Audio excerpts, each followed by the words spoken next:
कभी भी कुछ हुआ, कहीं भी हुआ तो फोन आता, अकबर भाई या गड़बड़ हो गया, आ जाइए।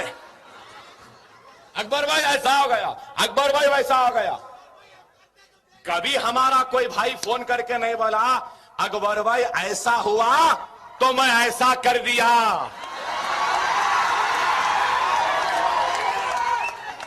आइंदा फोन आया तो बोलना ऐसा हुआ था, अब ऐसा कर लिया अकबर भाई, अब तुम संभाल लो।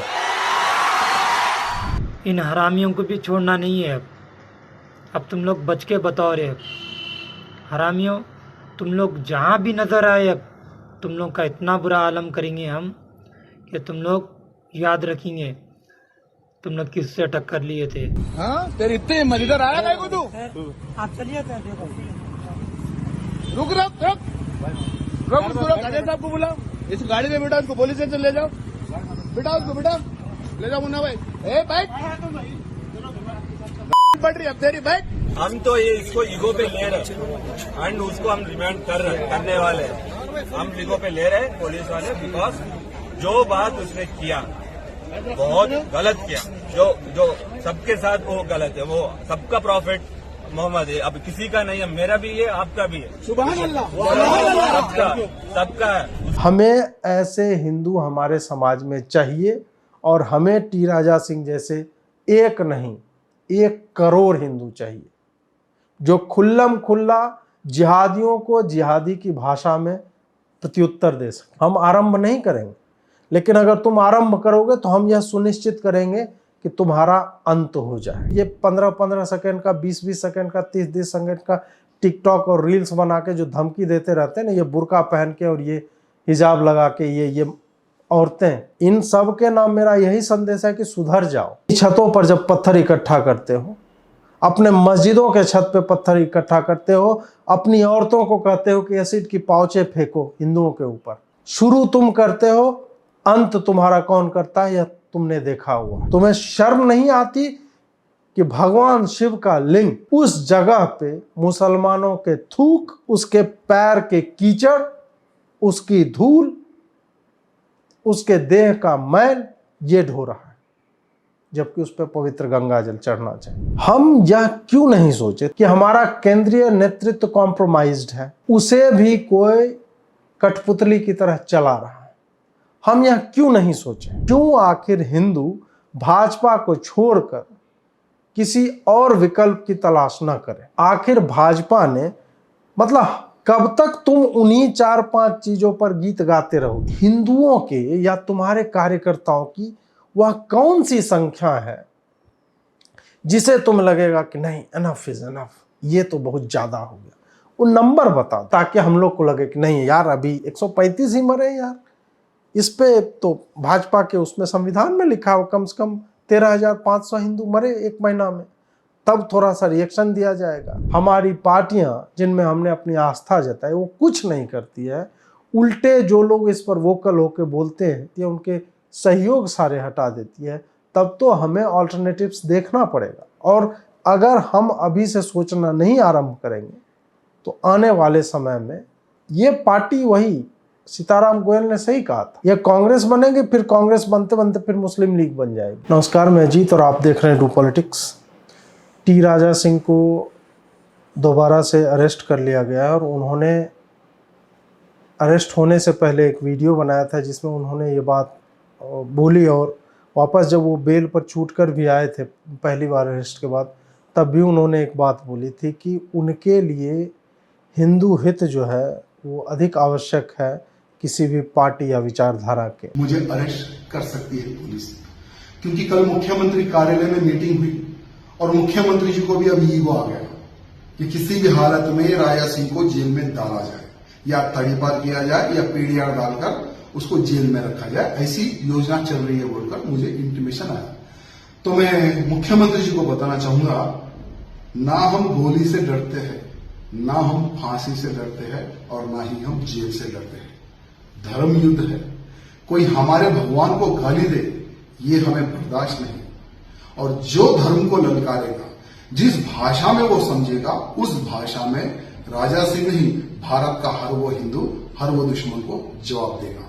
एक बात और उन्होंने इसी संदर्भ में बोली कि भाजपा के लिए यह शर्म की बात है कि अभी भी सर तन से जुदा के नारे लगाने वाले लोग सड़कों पर घूम रहे हैं, जबकि उनके जैसे लोग जो उस पर प्रतिक्रिया दे रहे थे। और ये पूरा जो डिबेट नुपुर शर्मा से लेकर और ज्ञानवापी से आरंभ हुआ और अब यहाँ तक पहुँचा कि लोग सड़कों पर उतरकर किसी को भी काट दे रहे हैं, किसी के भी खिलाफ सर तन से जुदा के नारे लगा रहे हैं, भले वो किसी ने प्रोफेट का नाम लिया हो ना लिया हो।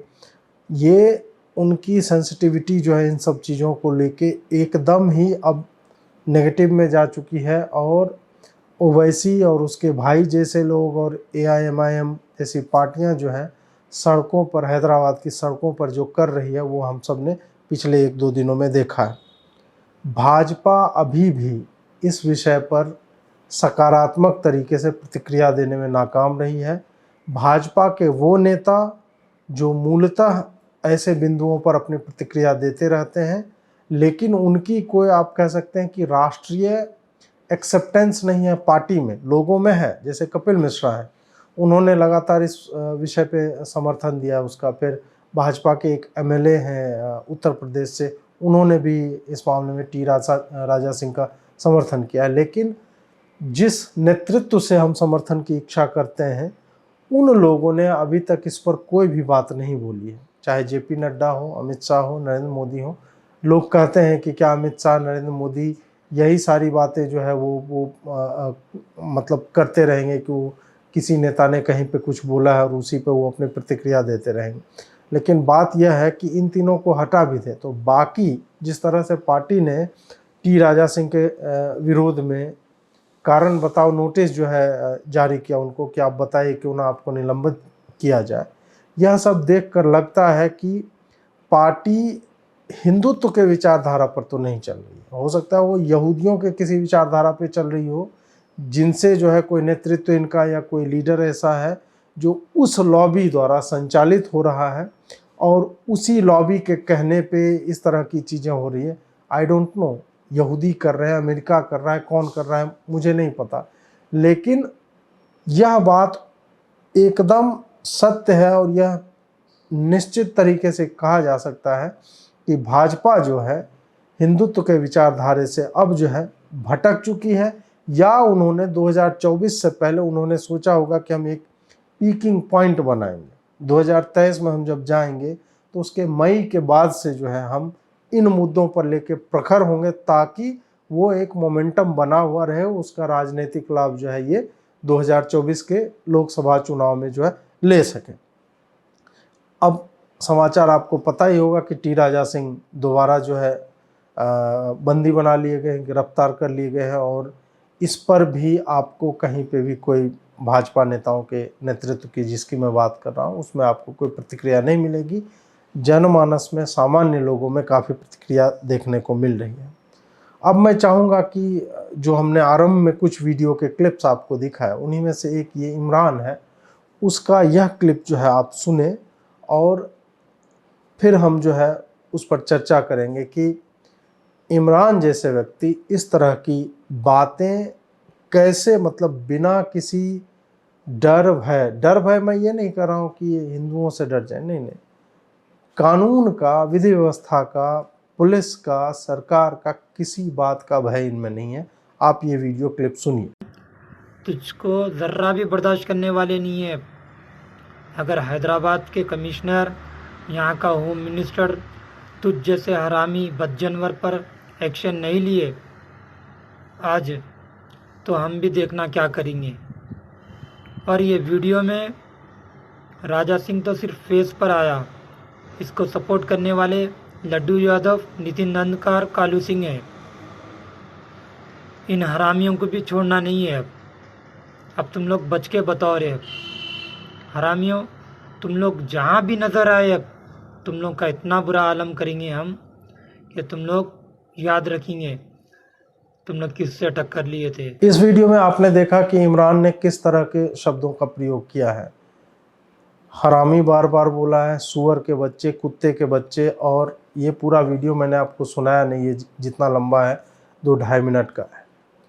प्रश्न यह उठता है कि इस तरह की भाषा का प्रयोग करने का इन लोगों में यह दुस्साहस कहाँ से आता है? आखिर बार बार अब रैंडम व्यक्ति जो है, एक ऐसे इंस्टा इन्फ्लुएंसर था, कसाफ करके कोई था, जो इस पूरी भीड़ को लीड कर रहा था, जो सरतन से जुदा की बातें हो रही थी, और उसको हमने देखा कि एक के बाद एक न्यूज चैनल ने अपने डिबेटों में आमंत्रित किया। क्यों करते हैं आप लोग ये? न्यूज डिबेट वाले इन हेट मोंगर्स को क्यों बुलाते हैं अपने स्टूडियो में? ऐसा ही कोई व्यक्ति कुछ बोलेगा, फिर नुपुर शर्मा जैसी कोई प्रवक्ता जो है उस पर प्रतिक्रिया देगी, और फिर जो है 6 लोगों की लाशें गिर जाएंगी। ये हमने देखा है, और फिर भी ये लोग अभी भी सुधरने का नाम नहीं ले रहे, और बार बार चाहे कसाफ हो या जो भी हो, इन सबको बुलाते रहते हैं। इमरान हो, कसफ हो, इन लोगों को यह हिम्मत कहाँ से मिलती है? यह हिम्मत इन लोगों को मिलती है ओवैसी जैसे लोगों से। अकबरुद्दीन ओवैसी का एक क्लिप है जो मैं चाहता हूं कि आप पहले सुने, और उसके बाद आपको लग जाएगा कि आखिर इमरान जो बोल रहा है वो ऐसा क्यों बोल रहा है। मेरे मुसलमानों, तुम क्यों डरते हो किसी से, मैं पूछना चाहता हूं। माफ करना मेरे भाई, कभी भी कुछ हुआ, कहीं भी हुआ तो फोन आता, अकबर भाई या गड़बड़ हो गया, आ जाइए। अकबर भाई ऐसा हो गया, अकबर भाई वैसा हो गया। कभी हमारा कोई भाई फोन करके नहीं बोला अकबर भाई ऐसा हुआ तो मैं ऐसा कर दिया।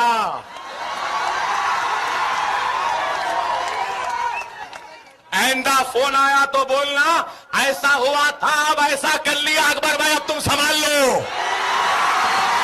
अभी इस वीडियो में आपने देखा कि अकबरुद्दीन ओवैसी ने सीधा बोला कि मुसलमान जो है वो कुछ कर लेते हैं या करने वाले होते हैं तब मुझे बुलाते हैं। अब मैं उनसे कहता हूं कि तुम्हें जो करना है कर लो, और उसके बाद मुझे बताओ कि अकबर भाई हमने कर दिया और अब आप आके आप संभालो।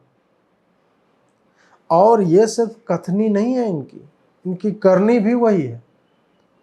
इसका बड़ा भाई जो है, ये गुड ओवैसी बैड ओवैसी जो चलता रहा था बड़े लंबे समय तक, और इसका याद होगा वो 15 मिनट के लिए पुलिस हटा लो वाला स्पीच, और उसके अलावा भी इन दोनों भाइयों ने हिंदू देवी देवताओं को लेकर बड़े ही भद्दे मतलब कमेंट्स किए हैं, टिप्पणियां की हैं। उन सब के बाद भी एमपी एमएलए कोर्ट जो एक है भारत में, एक चुटकुला जो इन्होंने मोदी जी ने बनाया था, उसका क्या हो रहा है वो हमने तब देखा जब ओवैसी को फॉर लैक ऑफ एविडेंस और ये सब करके उसको छोड़ दिया गया, जबकि उससे घटिया हेट स्पीच पूरे भारत में कभी नहीं दी गई। ऐसे लोग न सिर्फ मुक्त विचरण कर रहे हैं, बल्कि ऐसे लोग लाखों इमरानों को, लाखों कसफों को तैयार कर रहे हैं कि उनकी जब इच्छा हो वो एक भीड़ बनाए, किसी हिंदू को घेरे और काट दें। उनकी जब इच्छा हो, चाहे टी राजा सिंह हो। टी राजा सिंह ने कहाँ नाम लिया, किसका नाम लिया? ये तो तुम्हारे मन की बातें हैं कि तुमने उसे मान लिया कि ये जो है गुस्ताखी हो गई है। उसने कहाँ अपने वीडियो में किसी का नाम लिया है? फिर ये कहाँ से आ रहा है? लोग इस बात पर चर्चा करें कि हाँ विधायक है वो गाली दे रहा है, शोभा नहीं देता। ठीक है, वो एक चर्चा का विषय आप कर सकते हैं। विधायक तो ओवैसी भी है, सांसद है ओवैसी। उसके मुंह से जिस तरह की बातें निकलती हैं, वो क्या सुअर का प्रयोग नहीं कर रहा है हिंदुओं के लिए? वो क्या उन लोगों को नहीं छुड़ा रहा है जो बार बार सर तन से जुदा करने की बातें कर रहे हैं? तो आप मुझे यह बताइए कि किसी व्यक्ति का गाली देना, और वो भी प्रतिक्रिया, वो ज्यादा घृणित कार्य है, या किसी व्यक्ति का जो सर तन से जुदा के नारा लगा रहा है और उसके कारण सर तन से जुदा किए जा रहे हैं इस देश में, वो ज्यादा घृणित कार्य है? और इमरान के साथ बाद में कुछ हुआ, वो भी आप इस वीडियो में देख सकते हैं। इमरान तू रुक, कहाँ जा रहा तू आया कहीं को इधर? तू आया कहीं को? तू इधर मस्ती है तेरे को? हाँ सर, मैं पुलिस वालों से बात कर आया कहीं को रहा इधर? सर आप चलो सर। हाँ तेरी इतनी हिम्मत, इधर आया कहीं को तू? आप चलिए सर। रुक रुक रुक रुक, राजा साहब को बुला, इस गाड़ी में बिठा, उसको पुलिस स्टेशन ले जाओ, बिठा उसको, बिठा, ले जाओ मुन्ना भाई। ए बैठ, पड़ रही अब तेरी, बैठ। यहाँ पे इमरान जो बोल रहा था बार बार कि राजा सिंह तू सुरक्षा हटा ले, 100 बाप का बेटा है, फलाना ढिमका, इमरान की किस तरह से फटी पड़ी है वो भी आपने इस वीडियो में देख लिया। अब देखिए, एक वीडियो और आपने देखा होगा 2 दिन पहले का है, जिसमें आरएसएस के विरोध में नारेबाजी हो रही थी। अब आरएसएस के लिए इस तरह के शब्दों का प्रयोग क्यों होता है, मैं चाहूंगा आप ये वीडियो देखें। आरएसएस के खिलाफ जो नारेबाजी हो रही, छोटा सा क्लिप। आरएसएस वालों को, आरएसएस वालों को गुस्ताखे नबी का असर चाहिए, गुस्ताखे नबी का असर चाहिए। यहाँ पे आपने देखा कि आरएसएस वालों को गोली मारो सालों को, और उसके बाद बोलो बोलो क्या चाहिए, गुस्ताखे नबी का सर चाहिए, इस तरह की बातें जो है हम देख रहे हैं। आरएसएस इन सब के बीच में कैसे आ जाता है, आपने कभी इस पर ध्यान दिया है कि चाहे कांग्रेस हो, राहुल गांधी हो, ओवैसी हो, उसकी पार्टी हो, लेफ्टिस्ट हो, इस्लामिस्ट हो, हर ऐसे भारत विरोधी, हिंदू विरोधी गुटों का, पार्टियों का, इन सब का एक कॉमन एनिमी जो है, शत्रु जो है, वो आरएसएस बन जाता है। ऐसा क्यों? इस सब के पीछे एक तो यह बात है कि जिस तरह से आरएसएस ने अपने नए स्वरूप में और जो इसका पुराना स्वरूप था उसमें, जिस तरह से इन लोगों ने भारत को जोड़ने की बातें की, और सिर्फ बातें नहीं की हैं, लगातार इन्होंने ग्रास रूट लेवल पे जाके हिंदुओं को इकट्ठा किया है, और हिंदुओं में जो एक सामूहिकता की भावना होती है उसको लाने के प्रयत्न किए हैं, और सफल भी रहे हैं। और इन्होंने, मतलब हिंदुओं के इन संगठनों ने, चाहे गोवा हो, दमन दीव हो, इन सब को जो है, दादर नागर हवेली हो, माफ़ कीजिएगा, इन सब को आप इनका इतिहास पढ़िएगा, इन्होंने स्वतंत्र करवा के भारत सरकार को दिया है। और ये जो पार्टियां हैं ना, कांग्रेस, जो बोलती हैं कि हम तो 1885 से जो है लड़ रहे हैं और स्वतंत्रता में योगदान था, 1978 में बनी है party Indian national Congress, Ghulam Nabi Azad का आपने पत्र पढ़ा ही होगा। तो जो पार्टी 1978 में बनी है वो क्लेम कर रही है कि हम जो है आज़ादी में योगदान दे रहे थे, और जो स्वतंत्रता के बड़े बड़े सेनानी थे जिन्होंने वैचारिक मूवमेंट चलाया है, चाहे सावरकर हो, गोडसे हो, इन सब को इन्होंने डिमोनाइज किया है।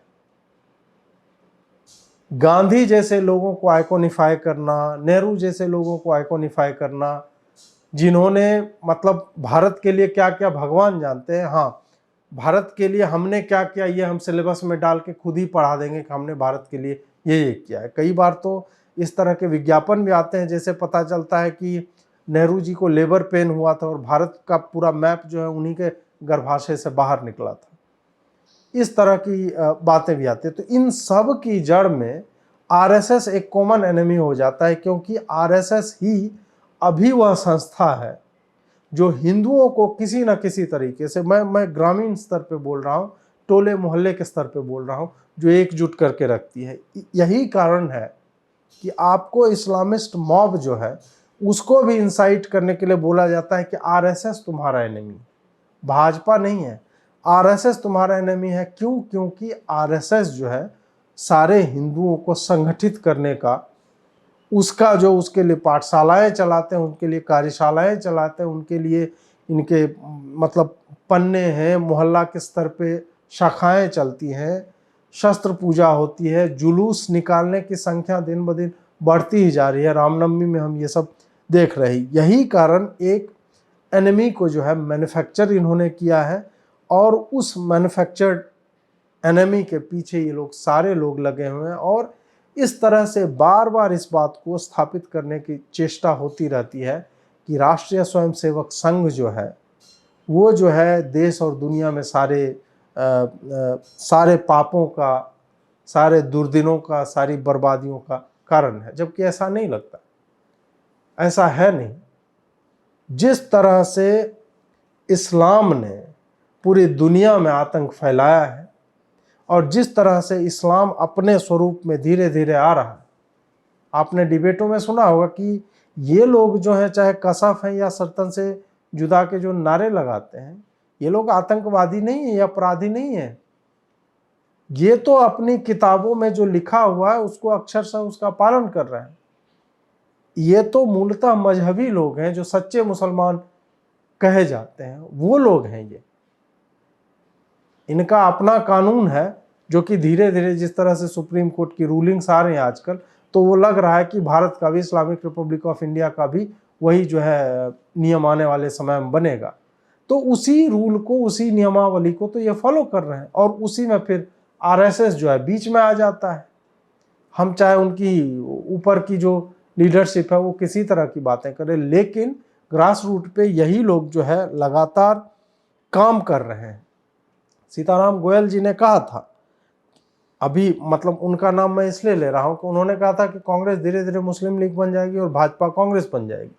लेकिन यहाँ पे और भी, मुझे कांग्रेस के मुस्लिम लीग बनने से पहले तो भाजपा मुस्लिम लीग बनने की ओर अग्रसर है, क्योंकि ऐसे लोग बार बार छूट जाते हैं। ऐसे लोग एक बार नहीं छूटते, और छूटते तो छोड़िए, पकड़े ही नहीं जाते हैं। क्या उस पूरी भीड़ को, इसमें 90 लोगों को अरेस्ट किया गया था, उसको इतनी आसानी से छोड़ दिया जाएगा? क्यों भाई? क्योंकि ओवैसी ने फोन किया। आप ये वीडियो देखिए, उसमें क्लियरली ओवैसी जो है ऐसे दंगाइयों से, जो सर्तन से जुदा के नारे लगा रहे थे, उनमें से एक से बात कर रहा है और उसको बोल रहा है कि तुम घर जाओ, बहुत रात हो गई, माँ बाप तुम्हारी चिंता में होंगे। ये वीडियो आप सुनिए। जी और भाई बहुत बुरा हुआ, वो मालूम होते कि मेरे को, मैं मुजफ्फर को बोला जी और जो आके मुजफ्फर कॉपरेटर साहब और समद कॉपरेटर साहब आके हम लोग रिहा करे, और आपका बहुत बहुत शुक्रिया, जज़ाकल्लाह। अब जाओ, 1:30 बज गया, सुबह 1:30 बज रहे, अब जाओ घर में, परेशान होंगे। जी इंशाल्लाह मुजफ्फर समझ लिया कि आप घर पे छोड़ देंगे। जी अच्छी बात है साहब, शुक्रिया साहब। आराम से रहो, परेशान रखो, इंशाल्लाह मालूम होते कि हम ला। ओवैसी को लग रहा है कि उसके माँ बाप चिंतित होंगे। ओवैसी को एक भी बार ऐसा लगा कि इस तरह की भीड़ें जब उतरती हैं सड़कों पर, तो हिंदू माँ बापों की क्या स्थिति होती है? वो लोग क्या सोचते होंगे? वो क्या अपने बच्चों के बारे में चिंतित नहीं होते? हमारे माँ बाप क्या हमारे बारे में चिंतित नहीं होते कि हम जो काम कर रहे हैं, हमारे ऊपर क्या कोई इस तरह की बातें जब हम सुनते हैं, जब खबरों में दिखता है, तो क्या वो चिंतित नहीं होंगे कि हम ये काम क्यों कर रहे हैं? हम भी तो आराम से घरों में बैठे रह सकते थे। टी राजा सिंह को क्या पड़ी है कि वो जो है गायों को भर भर कर ले जा रहे हैं, तो गौरक्षक बन के उतरता है और वो उसे बचाता है, उन गायों को। टी राजा सिंह को क्या पड़ी है कि इतनी बड़ी 50-60 हजार हिंदुओं की भीड़ लेकर रामनवमी में जुलूस निकालता है? क्या पड़ी है उसको? विधायक बन गया, अपना डकैती करता रहे विधायक बन के, जैसा कि बाकी पार्टियों के लोग करते हैं। टेंडर वेंडर पास करवाए, इधर पैसा मारे, उधर पैसा मारे, अपना एक बढ़िया जीवन जी सकता था। उसको क्या पड़ी है कि वो इस तरह की चीजों में वो फंसेगा, जिसमें डायरेक्ट उसके जीवन पे थ्रेट है, और थ्रेट नहीं, मार्क कर दिया पूरी जीवन के लिए कि इसने जो अपमान किया, अब इसको जो है इसका गर्दन काट लो। लेकिन हाँ, यही टी राजा सिंह है जिसने कहा कि मैं कोई वो बलि का बकरा नहीं हूं कि मुझे ऐसे ही काट दोगे। हमें ऐसे हिंदू हमारे समाज में चाहिए, और हमें टी राजा सिंह जैसे एक नहीं 1 करोड़ हिंदू चाहिए, जो खुल्लम खुल्ला जिहादियों को जिहादी की भाषा में प्रत्युत्तर दे सके। हम आरंभ नहीं करेंगे, लेकिन अगर तुम आरंभ करोगे तो हम यह सुनिश्चित करेंगे कि तुम्हारा अंत हो जाए। ये जो छुट भैया, ये 15-15 सेकंड का, 20-20 सेकंड का, 30-30 सेकंड का टिकटॉक और रील्स बना के जो धमकी देते रहते हैं ना, ये बुर्का पहन के और ये हिजाब लगा के, ये औरतें, इन सारी औरतों से, इन सारे दंगाइयों से, इन सारे जिहादियों से, इन सब के नाम मेरा यही संदेश है कि सुधर जाओ। तुम यह हमेशा भूल जाते हो कि 2-2 महीनों से, 3-3 महीनों से अपनी छतों पर जब पत्थर इकट्ठा करते हो, अपने मस्जिदों के छत पे पत्थर इकट्ठा करते हो, अपनी औरतों को कहते हो कि एसिड की पाउचे फेंको हिंदुओं के ऊपर। शुरू तुम करते हो, अंत तुम्हारा कौन करता है यह तुमने देखा हुआ है। इसलिए संभल जाओ, हिंदुओं के सब्र की परीक्षा मत लो, क्योंकि हिंदू न सोया है न जागा है। हिंदू भले ही शस्त्र शिक्षा जो है नहीं लेता, लेकिन हमारी संख्या इतनी अधिक है कि जिस दिन हम सड़क पर उतर गए उस दिन तुम्हारे लिए जो है बहुत ही संकट की स्थिति उत्पन्न हो जाएगी, क्योंकि ये अनंत काल तक सुअर, हरामी, कुत्ते के बच्चे इस तरह के शब्दों को हिंदू नहीं सुनेगा। सहने की, सब्र की एक सीमा होती है। पुलिस आज भले ही तुम्हारे साथ हो, हमने देखा कि सर तन से जुदा वाली भीड़ के बीच खड़ा हो, वहां पे ये आईपीएस ऑफिसर क्या बोल रहा है, आप सुनिए इसको। हम तो ये इसको ईगो पे ले रहे हैं एंड उसको हम रिमांड करने वाले हैं। हम ईगो पे ले रहे हैं पुलिस वाले, बिकॉज जो बात उसने किया बहुत गलत किया। जो सबके साथ वो गलत है, वो सबका प्रॉफिट मोहम्मद है, अब किसी का नहीं है, मेरा भी है, आपका भी है, सुभान अल्लाह, सबका है। उसको ऐसे बोलना बहुत गलत है। हम उसके ऊपर एक्शन लेंगे, कल भी बोला था।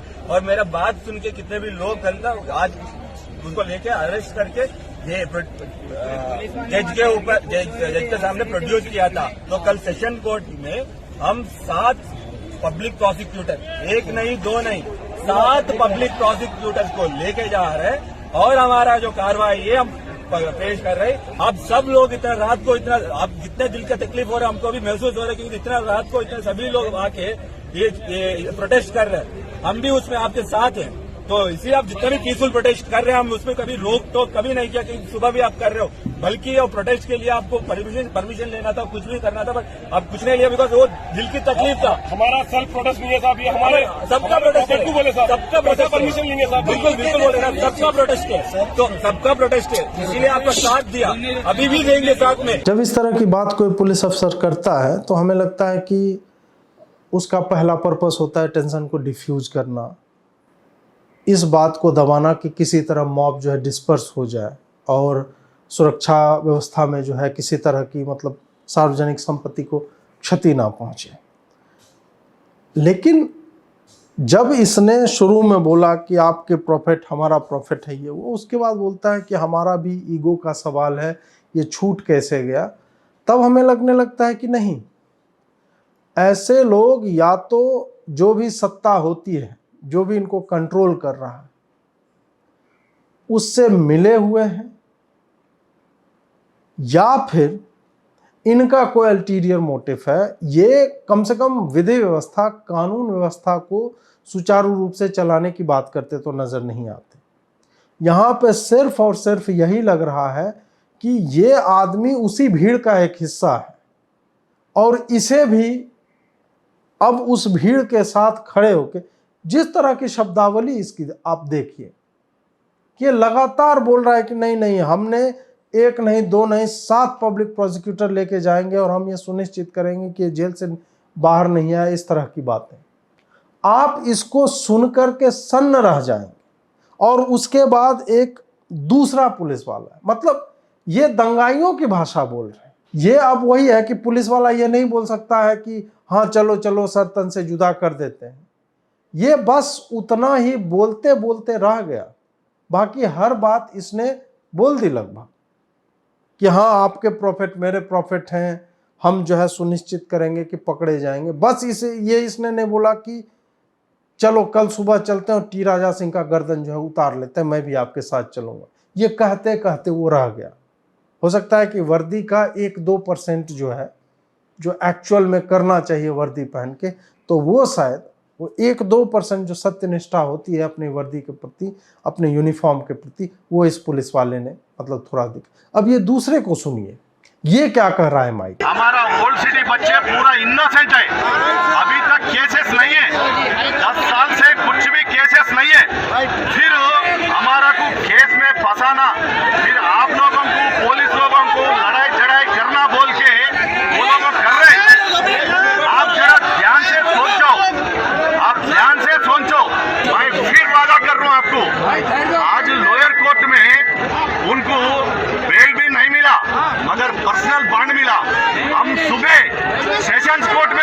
हम सुबह सेशंस कोर्ट में डाल रहे। ये हमारा प्रेस्टीज है, ये हमारा इज्जत का है, ये हमारा कम्युनिटी का है। ये हम आपके साथ है, हम आपके साथ है, अभी भी बोल रहे हैं, बिलीव करो। इस व्यक्ति के हिसाब से ये हमारे इज्जत की बात है कि वो छूट कैसे गया। और ये उस मॉब को, उस भीड़ को जो सर तन से जुदा के नारे लगा रही थी, उसको बोल रहा है कि इनोसेंट बच्चे हैं, इनमें से किसी के खिलाफ कोई कंप्लेन नहीं। किसी के खिलाफ कोई कंप्लेन कैसे रहेगा? 90 को तुमने अरेस्ट किया और उसको छुड़ा देता है ओवैसी फोन करके, और तुम छोड़ देते हो, तो फिर इस 90 के खिलाफ कहां से कंप्लेन होगा? वो तो रजिस्टर भी नहीं होगा। ये तो सिर्फ नामकरण ऐसे ही होता है, लिख के रख दिया, वो कभी रिकॉर्ड्स में जाता ही नहीं है। हमेशा जो है, ठीक है, पुलिस का एक कार्य होता है कि हम रिफॉर्मिस्ट अप्रोच रखेंगे, किसी का करियर बर्बाद नहीं करना है, लेकिन आप उस इलाके के लोगों को आप अगर चिन्हित नहीं करेंगे तो हर बार इस तरह की भीड़ बना के उतरेंगे और वास्तव में किसी दिन जाकर किसी का गर्दन उतार देंगे। आपको नहीं लगता कि इस भीड़ को अगर टी राजा सिंह मिल जाए या उसके समर्थक मिल जाएंगे तो या क्या किसी पुलिस के कहने पे रुकेंगे? आपने इमरान का वीडियो नहीं देखा? वो पुलिस को ही धमकी दे रहा है, वो कमिश्नर को ही धमकी दे रहा है कि तुम अगर नहीं करोगे तो फिर हमसे बताना मत। और वो सारे मुसलमान भाइयों को आह्वान कर रहा है कि भाई जब भी है तुमको जहां दिखे इसका इतना बुरा हश्र करो। बुरा हश्र क्या है? वो खुद उसी वीडियो में बोल रहा है कि हम सरतन से तुम्हारा जुदा करेंगे। ये हमारे पुलिस वाले हैं जो दंगाइयों को, जो हिंसक भीड़ है, सरतन से जुदा कोई सामान्य नारा नहीं है। ये पाकिस्तान से उठा नारा है जो अब भारत में आ गया है, और यह केवल नारा भर नहीं है, क्योंकि इस नारे के बाद लोगों की हत्याएं हो रही हैं। 6 लोग काटे जा चुके हैं, गर्दन उतारी जा चुकी है। मुजफ्फरनगर के एक दर्जी को अभी ही कल परसों में इसी तरह की धमकी आई, और जिसके पास ऐसी धमकी पहुंच जाती है वो कोई रैंडम धमकी नहीं जाती, वो कोई कहीं बोलता है और पूरी दुनिया का मुसलमान कहीं से भी एक्टिवेट हो जाएगा। 34 साल बाद एक्टिवेट होकर वो सलमान रुश्दी को चाकू मार दे रहा है। तो आप बच नहीं सकते ऐसे रक्त पिपासु भीड़ से, ऐसे रक्त पिपासु कौम से, जो हर शुक्रवार को इस तरह के आपको याद होगा, बहुत अधिक दिन नहीं बीते, शुक्रवार की नमाज के बाद कानपुर में हाल ही में पत्थरबाजी हुई थी, दंगे हुए थे। उसके बाद अगले शुक्रवार को पूरे यूपी में 10-12 जगह पे दंगे हुए थे, और हर शुक्रवार को पत्थर लेके कश्मीर की मस्जिदों से निकलते थे। तो ये तो वहां से, ये तो वही कल्ट है, उसी कल्ट की शिक्षा ये है। इस तरह की बातें करने वाले लोग हैं, और इसको उसी हिंसक दुर्भावना का नाराकरण सरतन से जुदा का ये गिरोह, ये साइकिल में चलता है। हिंसक भावना नारा का रूप लेती है, और नारा जो है हिंसा की आवृत्ति, पुनरावृत्ति सड़कों पर करती है, उसको एग्जीक्यूट किया जाता है। आप इसे सामान्य नारा कहकर आप इसकी उपेक्षा नहीं कर सकते। You cannot sleep it under the rug any more. इसमें आज भले ही केंद्रीय नेतृत्व सो रहा है, हो सकता है चुनाव के समय में उसे इसकी याद आएगी, तब जो है, तब हम लोगों को और जो भी मतदाता है उन्हें यह प्रश्न पूछना चाहिए कि पिछले 3 साल तुम क्या कर रहे थे? तुम ये अब्बासीकरण कर चुके हो अपना, उस पर प्रश्न पूछना चाहिए हिंदू मतदाताओं को। जब ये बात करके जाएं कि हाँ हम 2024 से पहले फरवरी में देखो राम मंदिर तैयार कर दिए, उसमें मत्था टेकने आओ, काशी कॉरिडोर बनवा दे, तो उनसे पूछना चाहिए कि क्या तुम अंधे हो कि तुम्हें ज्ञानवापी में मस्जिद में तुम्हारे महादेव पर, जिसका ललाट पे इतना बड़ा लगा के जाते हो और बड़े ही गर्व से वहां पे बोलते हो कि हमने हिंदुओं के लिए ये किया, तुम्हें शर्म नहीं आती कि भगवान शिव का लिंग उस जगह पे मुसलमानों के थूक, उसके पैर के कीचड़ उसकी धूल, उसके देह का मैल ये ढो रहा है, जबकि उस पर पवित्र गंगा जल चढ़ना चाहिए। क्या शर्म नहीं आती हमारे केंद्रीय नेतृत्व को, अमित शाह को, नरेंद्र मोदी को? अगर थोड़ी सी भी शर्म होती तो तुम टी राजा सिंह को सस्पेंड नहीं करते, नुपुर शर्मा को के साथ जो तुमने किया है वो नहीं करते। क्या आज हमें पता नहीं है कि वो दोनों लोग, जिंदल और नुपुर शर्मा, ये कहाँ हैं? वो भी जानते हैं कि जो सलमान रश्दी के साथ हुआ हमारे साथ भी हो सकता है। अब मैं कुछ वीडियोज आपको दिखाऊंगा विदेशों से। हाल ही में एक वीडियो है, मालदीव्स का एनवायरनमेंट मिनिस्टर था, स्कूटी से जा रहा था और उसको एक ने रोका। आप ये वीडियो देखिए।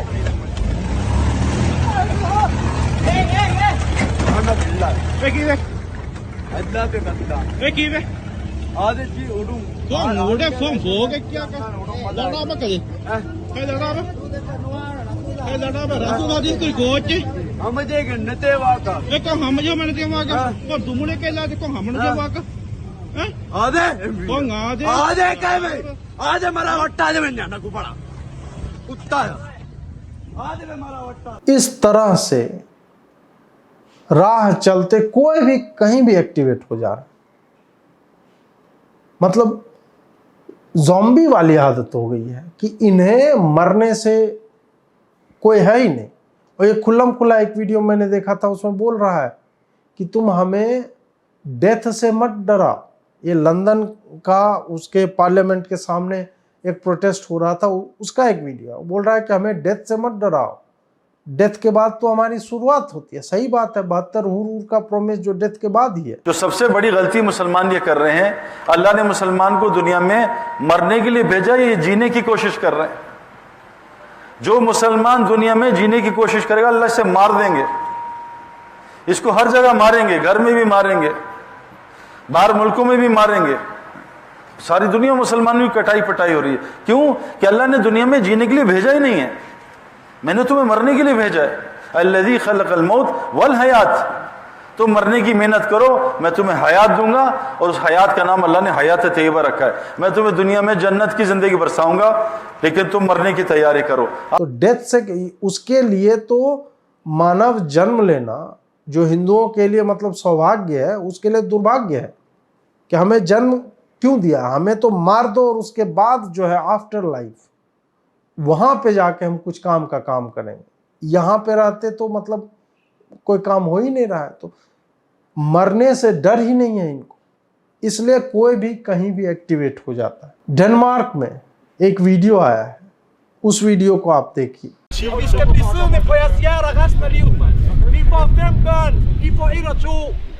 Am 15 år er der flere pakker end der er danskere i det her land. Ja, Rasmus. Har du søstre? Har du brødre eller søstre? Har du brødre eller søstre? Har du brødre eller søstre, mand? De forældre, de knæppede dyr, mand. Det er derfor, de knæppede hinanden. De kunne give dig en bror og en søstre, mand. Vi har kun 5 millioner, I bliver aldrig mere, mand. Danmark, det pakker land. Danmark, det pakker land. Pakker land. Altså, hvorfor skal jeg til?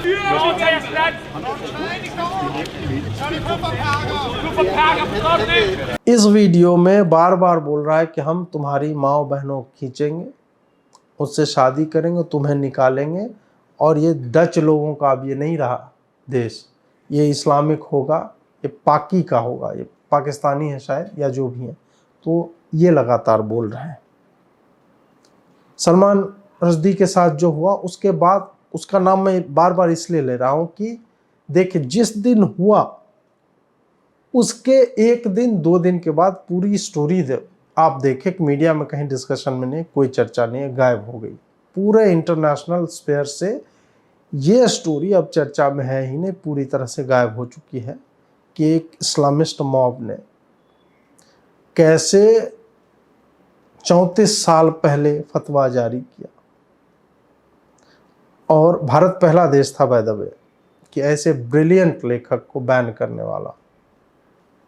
और 34 साल के बाद Iran का एक बंदा जाता है और अभी तक वो वेंटिलेटर पे है या जो भी है, खबर में नहीं। अब जाके कल, मतलब देखिए, कल भारत के एक्सटर्नल अफेयर्स मिनिस्ट्री ने उसके लिए अपनी संवेदना जाहिर की है कि भाई ये गलत हुआ, सलमान रश्दी के बारे में हमने सुना।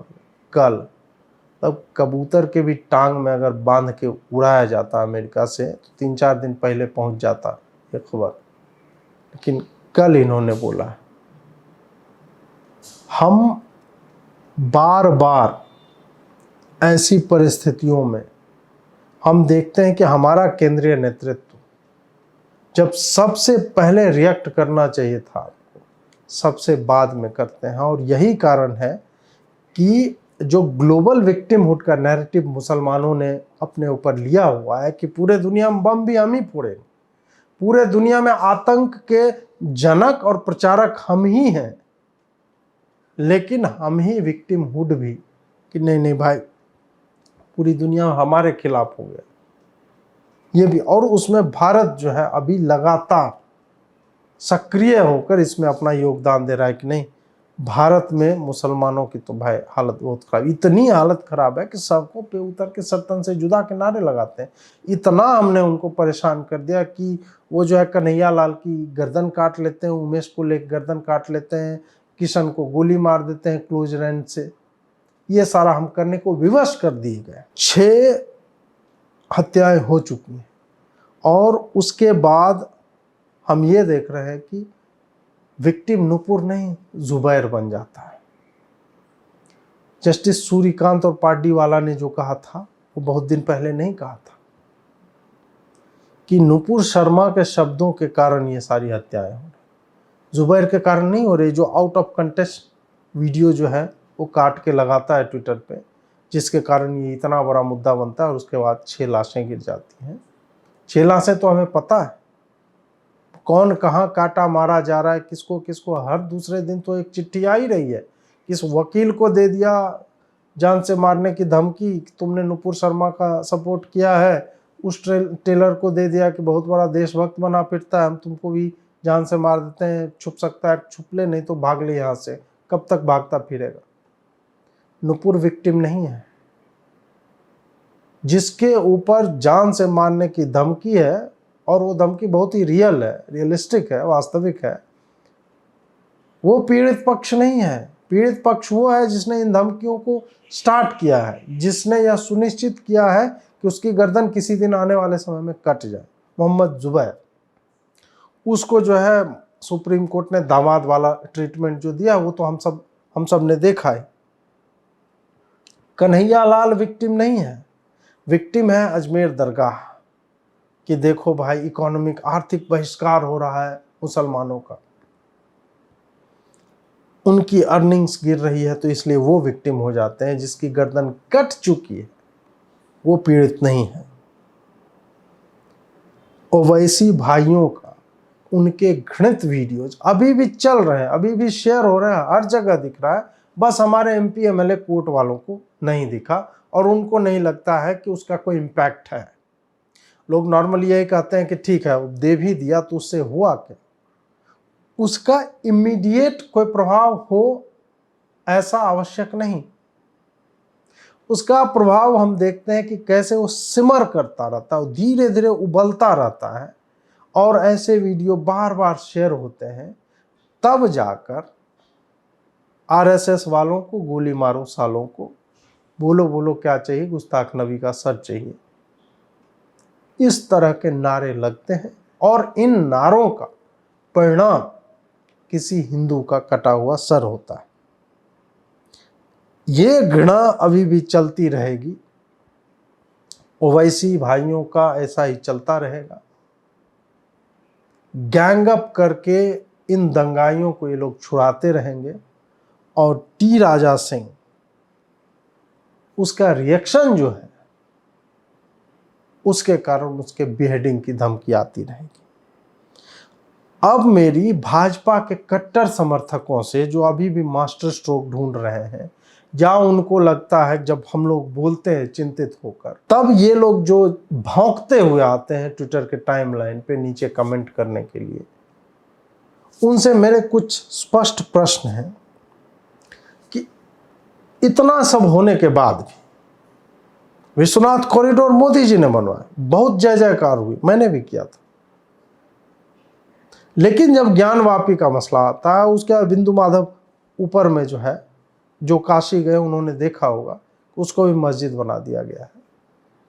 उतना बड़ा शिवलिंग निकल जाता है, उसके बाद 6 लाशें गिर जाती है, तुम्हारे पार्टी के कार्यकर्ता को काट दिया जाता है, और तुम्हारा बेस्ट रिएक्शन यह क्यों होता है कि लिबरल्स इसका जवाब दें। राना अयूब क्यों नहीं बोलती, स्वरा भास्कर क्यों नहीं बोलती, जुबैर कहाँ है आज, जो है सवा नकवी क्यों नहीं बोलती।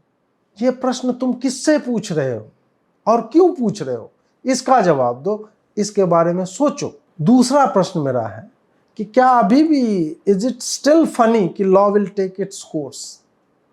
क्या तुम्हें लगता है कि विधि व्यवस्था अपना कार्य कर रही है और उसमें केंद्रीय सरकार का हस्तक्षेप आवश्यक नहीं है। टी राजा सिंह का मामला हो, ये जो भीड़ निकली है सड़कों पे, ये छूट कैसे जाती है ब्लड थ्रस्टी मॉब, ये प्रश्न पूछो अपने आप से। हम यह क्यों नहीं सोचे, तीसरा प्रश्न है कि हमारा केंद्रीय नेतृत्व कॉम्प्रोमाइज्ड है, उसे भी कोई कठपुतली की तरह चला रहा है, हम यह क्यों नहीं सोचे। और ऐसा सोचने के पीछे के कारण अनेकों हैं, एक के बाद एक गिना चुका हूं मैं, पिछले मतलब 10, 12, 25, 50, 1-2 साल में इतने वीडियो आए हैं, उसमें मैं गिना चुका हूं। क्या हम आखिर इन बातों पर चुप कैसे है हमारी सरकार, हमारा नेतृत्व। हिंदू हृदय सम्राट जो बना फिरते थे वो चुप क्यों है, हम क्यों नहीं माने कि इन्हें कोई और संचालित कर रहा है, कौन है वो लोग, इस पर सोचो। चौथा प्रश्न मेरा ये है कि क्यों आखिर हिंदू भाजपा को छोड़कर किसी और विकल्प की तलाश न करें। आखिर भाजपा ने, मतलब कब तक तुम उन्हीं 4-5 चीजों पर गीत गाते रहो, क्योंकि तुम अपना मैनिफेस्टो खुद देख लो, अपना संविधान देख लो, अपना संकल्प पत्र देख लो कि तुमने हिंदुओं से क्या क्या वादे किए थे और कितनों का तुमने उसका धरातलीकरण किया, कितने वो वास्तविक हुए।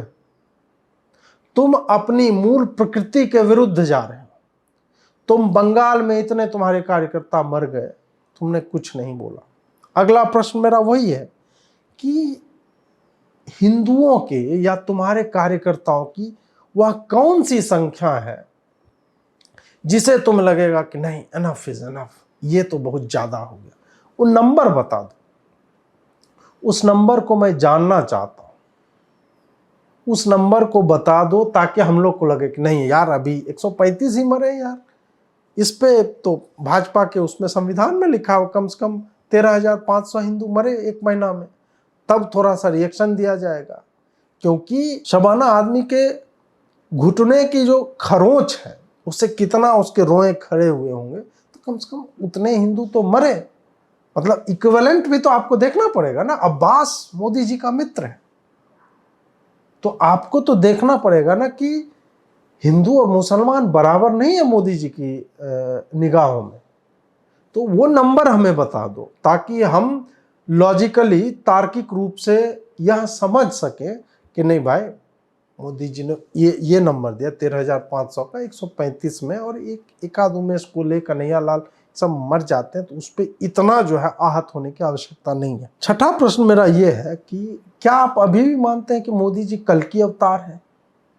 कुछ लोग हनुमान भी पहले बोल रहे थे कि हनुमान जी रूप बदल के विचरण कर रहे हैं, वो तो उसका नहीं पता है मुझे, क्योंकि हनुमान जी रूप बदलेंगे कि नहीं, ये तो जब क्षीर सागर में भगवान राम ये सब विलीन हो रहे थे तो उन्होंने कहा था कि तुम प्रचार करना राम कथा का, तो राम कथा का तो प्रचार करते नहीं दिखते। ये अवश्य है कि इस्लाम कैसे बहुत ही शांति का मजहब है, अल्लाह के 1000 नामों में कोई भी नाम जो है हिंसा की बात नहीं करता, ये सारा ज्ञान दिए। तो मुझे नहीं लगता कि हनुमान जी के अवतार तो मोदी जी नहीं हो सकते। मतलब वो कोई कैरेक्टर से मेल नहीं खाता, क्योंकि अल्लाह के 1000 नामों में एक नाम राम तो नहीं है जिसके नाम का प्रचार करने के लिए हनुमान जी यहाँ पे रुके थे। कल की अवतार हो सकते हैं, तो वो क्या अभी भी आपको लगता है कि मोदी जी कल की अवतार हैं? तो ये छठा प्रश्न है मेरा आप लोगों से, तो इस पर भी चिंतन कीजिए, मनन कीजिए और ट्विटर के टाइमलाइन पे गाली देने के लिए मैं आपको आमंत्रित करता हूँ। पूरे विश्व में जिस तरह की परिस्थितियां बन रही हैं, हम हर जगह यह देख रहे हैं कि इस्लामी भीड़ों को, कट्टरपंथियों की भीड़ों को किसी भी राष्ट्र के लॉ एंड ऑर्डर का कोई सम्मान नहीं। They have zero respect towards law of the land. Denmark का मैंने आपको वीडियो दिखाया, आपको मैंने मालदीव्स का दिखाया वीडियो। भारत में क्या हो रहा है ये आप देख ही रहे हैं। आपने फ्रांस का वीडियो देखा होगा, इटली का देखा होगा। लंदन में तो उनके जो बिग बैन घंटा जो है उसके सामने वो संविधान बोल रहा हूँ, संसद जो है उनका, उसके सामने आप देखेंगे भीड़ में लगातार माइकिंग की जाती है और किस तरह की बातें की जाती हैं। तो लॉ केवल शरिया है, उसके अलावा और कोई कानून मानने की इजाजत इस्लाम मुसलमानों को देता ही नहीं। आप मुस्लिम हैं और आप कोई दूसरा कानून मान रहे हैं तो इसका मतलब आप मुस्लिम नहीं हैं। तो और मुस्लिम होना सबसे आवश्यक बात है। तो ये जो अब ये धीरे धीरे ग्रो कर रही है बात, ये धीरे धीरे ये हमें दिख रहा है कि ये इसका ग्राफ ऊपर बढ़ता जा रहा है और ये एक्सपोनेंशियली बढ़ रहा है। ये उसका प्रोग्रेशन अब 1 2 3 4 नहीं, अब है 1 2 4 8 ऐसे करके ये बढ़ रहा है। तो ऐसी अवस्था में बाकी जो पॉपुलेशंस हैं, बाकी जनसंख्याएं जो हैं, ईसाइयों की, हिंदुओं की, यहूदियों की, जिस भी तरह के लोग हैं जहां पर भी, मुझे अब जो आने वाला भविष्य है, और ये भविष्य में बहुत अधिक बात नहीं करना, 5 से 10 साल, ये बहुत ही संकट की परिस्थितियां हर सड़क पे उत्पन्न होने वाली है अगले 5 से 10 साल में। अगर सरकारें हर जगह की मॉडिफाइड हो जाए, मोदी जी की तरह चलने लगे कि आंख मूंद के बैठे हुए, हाँ मारो काटो, नंबर जो है वो हम बाद में बताएंगे कितने नंबर के मरने के बाद हमें रिएक्ट करना है। 2 पे NIA की जांच बिठा दी, अब क्या हो रहा है भगवान जाने, लेकिन स्टेटमेंट नहीं देना है। क्यों भाई? क्योंकि प्रधानमंत्री ने तो आज तक किसी बात पे स्टेटमेंट दिया ही नहीं। आज तक प्रधानमंत्री ने कभी ट्वीट किया ही नहीं है, तो इस पे कैसे करेंगे? उनका तो कोई ट्विटर का हैंडल ही नहीं है, ना ही नरेंद्र मोदी का कोई हैंडल है, ना ही PMO इंडिया का है, ना ही NarendraModi.in का है, वेबसाइट का कोई हैंडल नहीं है। इन किसी भी हैंडल से किसी की भी मृत्यु पर, किसी की आकस्मिक डेथ पर, हत्या पर, इस पर आज तक कोई नहीं दिया, इसीलिए इन सब पे भी ये लोग नहीं दे रहे। हम आने वाले समय में यह देखेंगे कि T राजा सिंह जैसों के हजारों क्लोन्स, उस तरह की विचारधारा के लोग अब आपको वीडियो फॉर्म में अब आपको दिखने शुरू हो जाएंगे, क्योंकि सहन शक्ति की भी एक सीमा होती है। अगर आप अधिक सह रहे हैं, जितना आपको सहना चाहिए उससे अधिक, तो इसका मतलब आप कायर हैं। सहन शक्ति एक सीमा के बाद कायरता में परिवर्तित हो जाती है। जिसे हम अपना सहयोग दे रहे हैं, बार बार बहुमत दे रहे हैं, वो अगर हर मुद्दे पर चुप रहे और हिंदुओं की माएं बहनें हमेशा इस कांस्टेंट चिंता में, इस भय में जीवन व्यतीत करें कि उनके बाप को, उनके भाई को, उनके पति को कोई भी राह चलते कहीं भी मार देगा, और ये सर तन से जुदा के नारे अब हर जगह पे लगने लगे, और उस पे हमारी सत्ताएं, हमारी पार्टियां जिनमें हमने अपनी आस्था जताई, वो कुछ नहीं करती है। उल्टे जो लोग इस पर वोकल होकर बोलते हैं तो उनके पीछे का संबल समाप्त कर देती है, उनके सहयोग सारे हटा देती है। तब तो हमें ऑल्टरनेटिव्स देखना पड़ेगा, और अगर हम अभी से सोचना नहीं आरंभ करेंगे तो आने वाले समय में ये पार्टी, वही सीताराम गोयल ने सही कहा था, ये कांग्रेस बनेगी, फिर कांग्रेस बनते बनते फिर मुस्लिम लीग बन जाएगी। मुझे तो यही दिख रहा है। अगर ये अपनी प्रवृत्ति नहीं बदलते, आप अनंत काल तक नहीं छुप सकते कि CA तो हम जो है पहले कोविड चला जाए, फिर करें बूस्टर डोज लग जाए, फिर कहेंगे मंकी पॉक्स खत्म हो जाए, तब नहीं हो रहा है इनसे। तो तो आप भूल जाइए कि यूनिफॉर्म सिविल कोड और ये सब जनसंख्या नियंत्रण कानून इस तरह की बातें होंगी, क्योंकि किसी को कुछ पता ही नहीं चल। ये सब हो कर ले, ये अगले साल कर ले, इस साल अक्टूबर के बाद कर ले। इनके जब राहु केतु दाहिने से बाएं निकल के बृहस्पति से मिल के आएगा, मुहूर्त बना रहे हैं, वो सब कर लें। वो सारा परमुटेशन कॉम्बिनेशन बना के अक्टूबर से करना आरंभ कर दें। लेकिन उससे यह सत्य नहीं बदल जाता कि कन्हैयालाल मिश्र की हत्या पर, किशन की हत्या पर, प्रवीण की हत्या पर, उमेश कोल्हे की हत्या पर, अंकित की हत्या पर, रोहन की हत्या पर, विनोद की हत्या पर, प्रशांत की हत्या पर, रविंदर की हत्या पर तुम सब पर चुप रहे। लेकिन तुमने तबरेज पर बोला, तुमने अखलाक पर बोला, तुमने गौरक्षकों को गुंडा तक कहा। यह सब कहां जाएगा? इसलिए मेरी हिंदुओं से, उनसे मेरी यही गुजारिश है, मैं उनसे यही मांगता हूं कि आप अपने सारे भाजपाई जो भी आपके नेता हैं, बूथ लेवल से लेके सांसद तक, उनसे यह प्रश्न पूछिए, तुम क्या ये नंगई मचा के रखे हुए देश में? क्या इसी चुप्पी के लिए हमने तुम्हें अपना मत दिया था? अगर आप प्रश्न नहीं पूछेंगे तो ये आपको एक कंसोलिडेटेड वोट बैंक की तरह ट्रीट करते रहेंगे कि ये जाएंगे कहां? इन्हीं में से कुछ रीढ़ के साथ जो भाजपाई हैं, जो अभी भी वोकल हैं, जिन्हें डर नहीं है, जिनके लिए हिंदुत्व पहले आता है, पार्टी बाद में आती है, उनको मेरा पूरा समर्थन है। और मैं चाहता हूं कि आप लोग भी ऐसे लोगों को समर्थन दें और ऐसे लोगों जैसे बने। जब तक एक छोटी भीड़ को बड़ी भीड़ का डर नहीं रहेगा, तब तक आपके सर काटने के नारे जो है सड़कों पर लगते रहे।